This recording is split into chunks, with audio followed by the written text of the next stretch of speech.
Good morning. Focus Daily, everyone.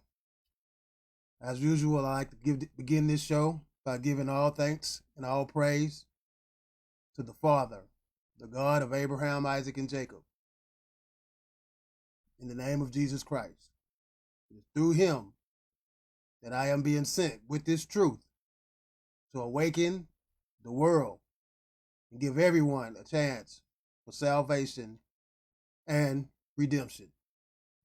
Today we're going to get into the Racial Integrity Act, an act of legislature that was introduced by the evil demon Walter Plecker. With this act, he was attempting to rename or reclassify the Afro-American, the children of God, placing them into nothingness rather than their righteous original state. We're just going to read a little bit of this act, and we're going to read a bulletin from the Department of Health, an institution that began by Walter A. Plecker. And it was with this institution, once again, that we were reclassified. We went from being on top to being at the bottom, similar to Deuteronomy chapter 28. All right, let's go. Virginia Health Bulletin. Instructions to the local registrar. That's zoomed all the way in. Give that back.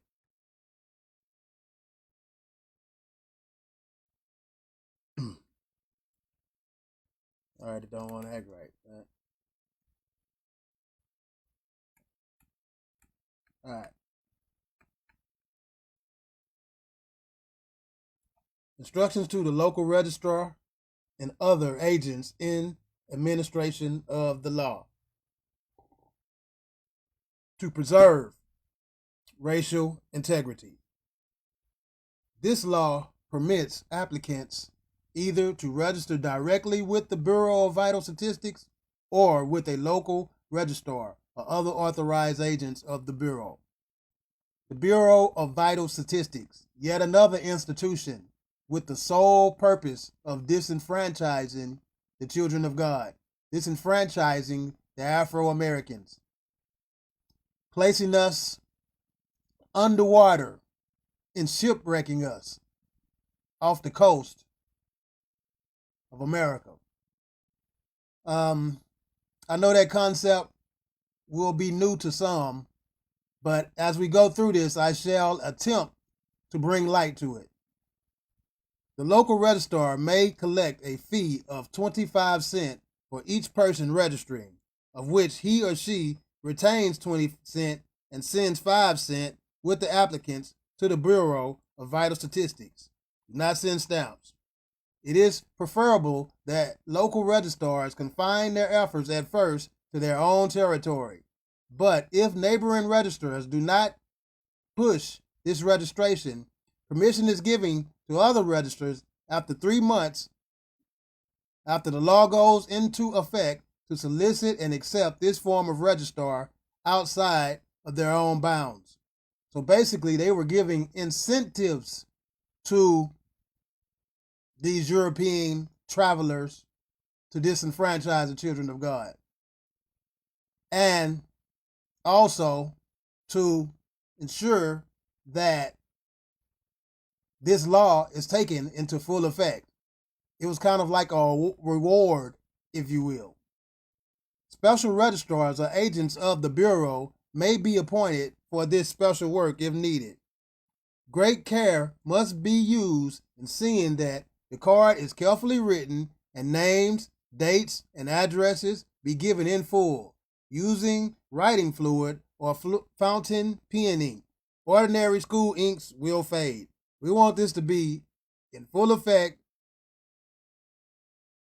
unfadable, basically. This is pretty much self-explanatory. The local registrar must sign as witness to the applicant's signature, thus indicating that he has used reasonable care to ensure himself that the color, here comes the color of law, and the date of birth are correct.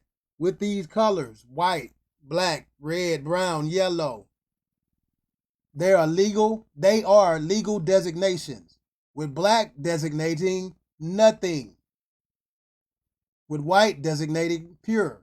So they took themselves and put themselves in the pure position and put the Afro-Americans in the position of nothing, legally, with unfadable ink.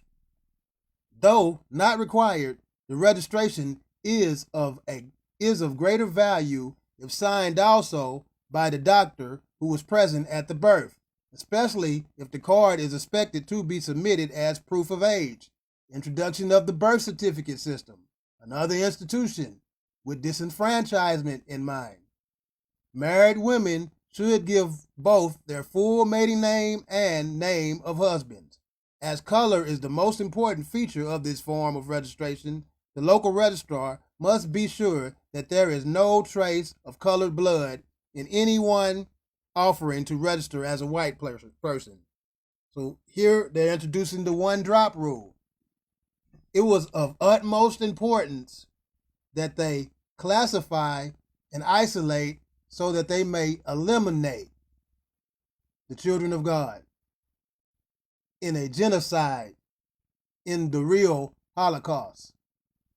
6.2 plus million died. Also through eugenics and things like Planned Parenthood and abortion clinics, the genocide and Holocaust continue. The penalty for willfully making a false claim as to color is 1 year in the penitentiary. Equal care must henceforth be used also in stating the color of the parents of children registered at birth under the 1912 law. Okay, that was a little bit into the instructions that was given in preserving so-called racial integrity.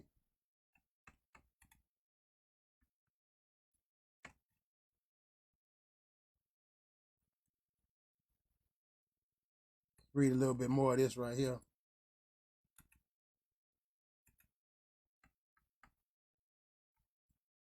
A 1924 bulletin issued by Virginia Health Department.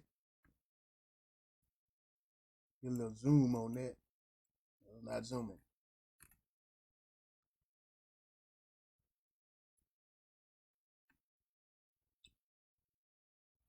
A 1924 bulletin issued by Virginia's Department of Health instructs agents in the proper way